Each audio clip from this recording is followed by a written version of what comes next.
네, 자, 뉴캐슬과 토트넘의 경기가 2대1 토트넘의 패배로 끝이 났습니다.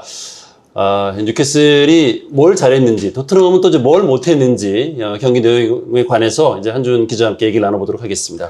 우선은 토트넘이 전반 37분에 하비반스에게 선제골을 내주는 장면도 네. 수비적으로 이 풀백이 뒷공간을 커버하지 못했던 기존의 숙제를 노출했고요. 그리고 78분에 결국에 경기를 내주게 됐던 결승골도 뒷공간의 높은 하이라인 축구의 뒤통수를 맞았다라고 볼 수 있는데, 그렇다면 구체적으로 어떤 점들이 개선이 돼야 될까? 우리가 지금 중요한 것은 이게 뭐가 문제다라고 지적하는 것도 중요하지만 이 문제를 그럼 어떻게 개선할 수 있고 해결할 수 있느냐를 파악하는 것도 중요하거든요.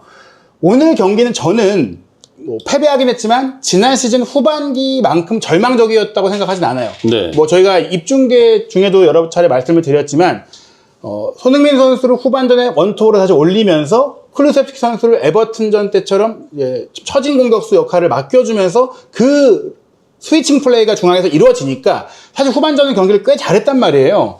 그렇기 때문에 이제 영국의 스카이 스포츠의 레전드 해설위원들도 좋은 평가들을 토트넘의 경기력에 많이 줬습니다. 지금 보시면 데니얼 스터리지 같은 경우에는 기회를 살리지 못하면 처벌받게 된다라는 표현을 했는데, 그 얘기는 토트넘이 이번 경기를 진 이유는 내용상 졌다기보다는 득점 기회를 못 살렸기 때문에 졌다라는 것이고, 맨유 주장 출신인 로이킨도 이렇게 얘기했잖아요. 토트넘은 정말 실망스러웠을 것이다. disappointed. 정말로 릴리 진 것에 대해서. 그 얘기는 뭐냐? 토트넘이 질만한 경기를 했던 건 아니란 얘기예요. 네. 그런데 그게 왜 개선됐다라고 말씀을 드리냐면, 토트넘이 지난 시즌도 뉴캐슬 원정에서 10골을 합쳐서 내줘서 질 정도로 크게 밀렸는데, 이번 경기는 그게 아니라 내용이 굉장히 좋았다는 겁니다. 그렇습니다. 2대1로 이제 한 골차 뉴캐슬이 승리를 거뒀는데, 기대골값도 지금 뉴캐슬이 1.57, 토트넘이 이제 1.26이네요. 하지만 슈팅 수를 보면은 20대 9, 유효 슈팅은 6대 3일 정도로 좀 일방적인 경기였어요. 여기서 중요한 건 뭐냐면, 득점 상황에서 이 원의 동그라미의 크기가 얼마나 유망한 기회였느냐를 포착하는 기록이고요. 네. 이 기록의 평균치를 낸 게 기대골 값이에요.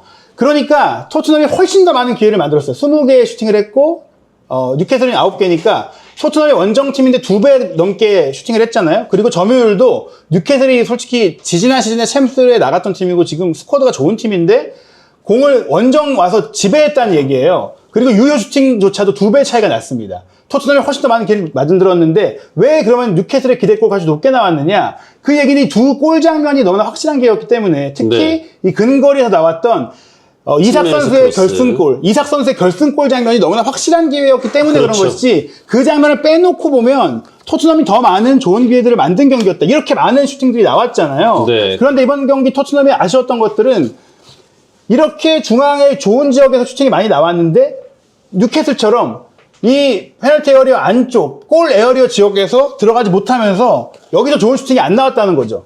그 이유는 역시 솔랑키의 부상 이탈로 인한 중앙 공격수가 좀 이제 확실한 자원이 필요하다는 부분으로 연결될 수가 있는데, 중요한 것은 이제 리차드슨 이렇게 얘기를 했어요. 스카이 스포츠에서 토트넘은 이번 경기에 20번이나 슈팅을 때렸는데 진 것에 대해서, 그리고 2번의 푸얼골, 정말 이건 내줘선 안 돼. 조금 무너진 상태. 그러니까 상대가 완벽하게 만들어서 넣은 게 아니라 자신들의 문제로 내준 골로 졌기 때문에 굉장히 왜 이 경기를 졌는지 이해하지 못할 것이다. 뉴캐슬 입장에서 빅윈이다. 네. 뉴캐슬 입장에서 빅윈이라는 것은 뉴캐슬이 홈에서 한 골 차로 이겼는데 경기력적으로는 토트넘이 최소한 무승부를 가져갔어야 되는 경기라고 영국 현지에서 보고 있는 거예요. 네, 토트넘이 질 경기가 아닌데 졌다는 얘기인 거죠. 이 경기의 공격 위협도 그래프를 보시면 홈팀 뉴캐슬이 앞섰던 시간은 이 초반밖에 없습니다. 네. 이 초반 시점만 앞섰었고, 토트넘이 또 이제 이 선제골을 이제 내주게 되잖아요.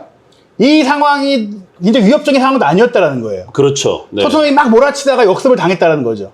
그리고 나서는 토트넘의 경기를 주도했고, 심지어 말씀드린 저희가 이제 경기 중에 많이 얘기되었던 위치 변경. 손흥민 선수가 왼쪽 측면에 가 있고 또 오도베르가 오른쪽에 가 있고 클루세스키가 전방에 가 있을 때 상대가 득점을 한 이후에는 상대가 라인을 내리니까 전반전에는 그래도 손흥민 선수가 안쪽으로 들어와서 하는 플레이가 됐는데 상대가 거의 5-4-1에 가까운 대형으로 밀집 수비로 내려와 버리니까 손흥민 선수가 안으로 비집고 들어갈 공간이 없어졌어요. 그러다 보니까 우도기가 올라오든 메디슨이 올라오든 손흥민 선수가 사이드에 고립되고 영향을 못 미치는 상황이 지속되다 보니까 그런 것들을 바꿀 필요가 있다고 강하게 말씀을 드렸는데 후반전 시작과 함께 선수 교체를 했잖아요.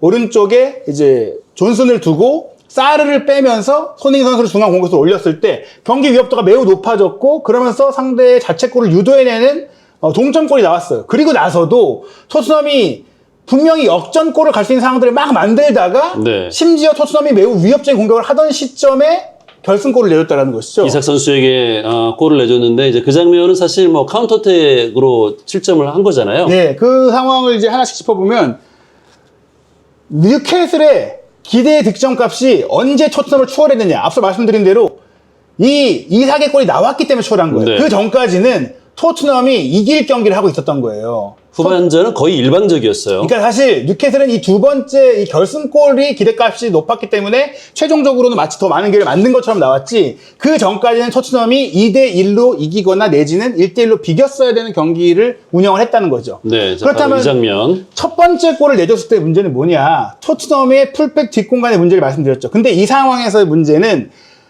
원을 쳐놓은 오도벨의 수비 가담이 안 좋았던 거예요. 오히려 그동안 공격에 가담이 해왔었고 인버티드 풀백 역할을 해왔던 포로는 지금 파고들고 있는 로이드 켈리를 따라와주는 움직임을 가져가고 있단 말이죠. 그리고 그 안에 앞에서 이제 드라고시 커버를 해주고 있고 그 상황 속에서 오도베르가 좀 가까이 따라 내려와 줬으면 컵백이 넘어올 때 이 패스를 자를 수 있는 선수가 있었어야 돼요. 네. 그런데 이 패스를 잘라줘야 할 선수가 없는 거죠. 오도베르가 따라 내려왔더라면 본인이 이 동선을 제어해줄 수 있었을 것이고 아니면 드라고신이 조금 한 칸 쪽으로 내려가서 이 동선을 막아줄 수 있었다고 생각할 수 있겠지만 드라고신은 이 크로스가 이쪽으로 올 수 있기 때문에 일로도 올 수 있는 거잖아요. 일로도 올 수 있기 때문에 여기를 막을 수밖에 없었어요. 결국 이 상황에 가장 큰 책임은 누구에게 있느냐? 오도베르가 여기서 스로인이 빠르게 넘어왔을 때 왜 여기 안 따라와 줬냐는 거죠. 여기를 따라와 주기만 했어도 이 컵백이 오는 것이 원활하게 이루어질 수 없었다. 네. 즉 앞에서의 수가 필요하다. 특히나 이 상황은 물론 뒷공간으로 내려와서 경기가 이어졌지만 토트넘의 플레이가 제대로 이루어지려면 측면 공격수들의 수비 가담이 제대로 진행이 돼야 된다는 겁니다. 그리고 또 하나 너무나 치명적이었던 78분 이 결승골 허용 장면을 보시면 토트넘이 공을 가지고 있다가 이제 크루세스키가 공격을 전개하다가 빼앗겼을 때 빌드업이 이루어지잖아요. 이 빌드업이 뉴캐슬이 이루어지잖아요. 왼쪽에서 가운데로 돌아왔을 때 토트넘에서 전방 압박을 하고 있었어요. 자기 진영에서 이렇게 돌고 있는 이유가 그거예요. 이 앞에 가서 공격을 전개한 게 아니잖아요. 뒤에서 진행을 했잖아요. 그런데 조엘링톤이 이 공을 받고 운반해서 한 번에 뿌려줬다. 머피가 가져가서 패스해서 골을 넣었다. 이렇게 된 거거든요. 그럼 이 상황이 이 압박이 왜 뚫렸냐? 왜 조엘링턴 하나가 이 패스를 머피에게 한 번에 줄 수 있었느냐를 보면 가장 큰 문제는 이 메디슨에게 있습니다. 이 뒷공간이 뚫렸을 때 영국 현지 중계에서는 로메로가 왜 안 따라갔냐? 머피가 이렇게 들어오는데 왜 안 따라갔냐고 하는데 일단 기본적으로 머피는 로메로의 시선 뒤에 있기 때문에 이 선수를 개인적으로 책임져야 될 선수는 우도기예요. 우도기가 보고 있으니까. 물론 이 뒤에도 선수가 가지만 골문 쪽을 달려온 선수가 있기 때문에 우도기가 이 선수를 책임져 줘야 돼요. 물론 로메로도 빨리 따라 내려가 줬어야 하긴 하죠. 그런데 공이 일단 통과될 때는 이 공을 빠뜨린 것을 책임을 지긴 어려워요. 이 네. 공을 잘랐으면 잘한 거지 이 공을 빠뜨린 게 잘못한 건 아니라는 거죠. 그러면 이 공이 오는 과정을 끊어냈어야 되는 게 아니냐. 이 공을 오는 과정에 누가 압박을 했느냐? 메디슨이에요. 여기 조엘링턴이 공을 몰고 들어오는 과정에서 메디슨이 압박을 하러 갔단 말이에요. 근데 메디슨이 압박을 하러 갔을 때 1대1로 듀얼 상황이 벌어졌어요. 경합이 됐어요. 그 경합을 조엘링턴이 뚫고 올라왔단 말이에요. 뚫고 올라왔는데 메디슨이 여기서 잡아채거나 끌어내지 못했어요. 왜냐? 본인은 경고 한 장이 있기 때문에 이걸 잡아 끌면 두 번째 경고를 받아서 퇴장당하기 때문에 압박을 더 이상 할 수가 없었다. 그리고 여기 베르너가 있었어요. 그럼 베르너가 와서 압박을 해줬어야 되잖아요. 다음 책임은 베르너에게 있는 거예요. 메디슨이 뚫리면은 베르너가 와서 여기를 막아줘야 돼요. 그래야지 이 선수를 경합해주고 공을 뿌릴 수 없게 해줄 수 있는 거예요. 이 선수가 오기라도 했으면 여기서 공을 넘기는 선택이 나왔겠죠? 그러면 한 번에 저길 못 간단 말이에요. 왜냐, 이 옆에는 콜루세스키가 있으니까. 콜루세스키가 이 선수 견제하고 있으니까. 즉, 여기에 1차적인 책임은 메디슨이 끝까지 이 선수를 압박해주지 못한 것, 그리고 메디슨이 뚫렸을 때 베르너가 와주지 못한 것에 전방 압박에 문제가 있다. 그랬기 때문에 이 패스가 통과되면서 뒤가 한 번에 열린 겁니다. 네. 그래서 완전히 통째로 열리게 됐죠. 이 상태에서 물론 뒤늦게 내려오고 있는 선수들이 왜 늦게 왔느냐를 책임을 져야 한다라고 말할 수도 있지만 이것은 수비수들이 너무 단편적으로 보는 거예요. 1차 압박이 안 된 게 가장 큰 문제라는 것이죠. 그런데 그 1차 압박의 문제를 메디슨에게만 전가를 해야 되느냐? 저는 그걸 지적하고 싶은 거예요. 앞서 말씀드린 대로 메디슨은 68분의 경고를 받은 상태였어요. 그렇기 때문에 이 골을 먹을 때 파울을 경고를 감수하고라도 잘라낼 수가 없었던 것이죠. 이 시점에 경고가 있는 데다가 이미 전반전에 덴번과의 경합에서 발 뒤꿈치에 통증이 있었기 때문에 압박의 강도와 본인의 몸 상태가 후반전 시간이 갈수록 떨어질 수밖에 없었던 메디슨이기 때문에 제가 이 시점에 첫 번째 경고를 특히 받았을 때 그때 이미 이 문제가 드러난 거거든요. 그래서 베리발이나 벤탄쿠르를 빨리 투입했어야 된다고 말씀을 드린 건데 이 선수에 대한 투입이 언제 됐습니까? 실점 후 4분 뒤, 즉 이 선수들의 투입 지시가 실점 후에 이뤄졌다는 거예요. 그렇기 때문에 이 실점의 책임은 최종적으로 교체 판단이 늦었던 포스테코글루 감독에게 있다는 것이죠. 네, 오히려 한 68분경에 경고를 받았을 때 또 토날리가 들어올 때 이제 그 타이밍에 메디슨을 바꿔줬더라면은 뭐 결과론적으로 저런 상황까지 가지 않을 수도 있었다는 얘기네요. 말씀하신 대로 메디슨이 경고를 받는 순간 토날리가 들어오면서 오히려 뉴캐슬은 미드필드 라인의 체력을 보강했고 네. 미드필드 라인의 장악력을 보강했고 또 측면 수비수인 켈리의 체력을 루이스 호를 투입하면서 강화했단 말이에요. 이렇게 선제적으로 보세요. 머피도 들어왔잖아요.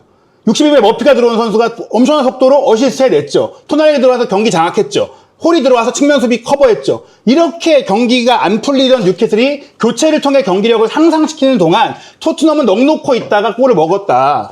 그리고 나서야 교체해놓고 결국에는 남은 시간 동안 조급하게 경기하다가 졌다. 결국 이 경기는 포스테코글루 감독의 경기 중 운영의 문제를 또 한번 드러냈다. 비록 이전 경기에 비해서 공격을 풀어가는 과정에 좀 다양한 모습을 보여주긴 했지만 흐름이 워낙 좋았잖아요. 또. 선수 교체 타이밍의 문제가 드러난 겁니다. 네. 흐름이 워낙 좋았기 때문에 사실은 좀 그냥 놔두면 뭔가 좀 변수가 생길 것이다라고 생각을 했는데 결국은 교체 카드가 하나 때문에 이게 또 2대1로 그 패배를 당하는 빌미가 됐군요. 예, 결국에는 포스테코글루 감독이 분명히 정말 나은 모습을 보여줬지만 이 부분을 본인이 좀 뼈저리게 생각해야 될 것 같고 네. 이제 A매치 휴식 기간이 있기 때문에 그 기간 동안 물론 토트넘은 꽤 많은 선수들이 대표팀에 가기 때문에 뭐 훈련이나 전술훈련이나 이런 것들로 선수를 끌어올리기보다는 포스테코글루 감독 본인이 내가 지난 시즌 후반기부터 올 시즌 뭐 지금 3경기 전체를 돌아보면서 내 운영상의 문제가 뭔지 스스로를 돌아보고 코칭 스태프 차원에서 진화할 수 있는 부분들을 생각해야지 물론 선수들의 저 압박, 메디슨이 안 됐다 이런 지역적인 개인적인 플레이도 코치들이 지적을 해야 되겠지만 포스테코글루 감독 본인이 경기 운영에 대한 제고를 해야 됩니다. 그래야만이 지금 A매치 휴식 이후 경기가 9월 15일 일요일 밤 10시 아스날전이거든요. 네. 데클란 라이스가 퇴장 징계로 빠진다고 해도 지금 기본적인 선수들의 조직력, 퀄리티 그리고 감독의 능력, 아르테타 감독이 앞선다고 할 수밖에 없어요.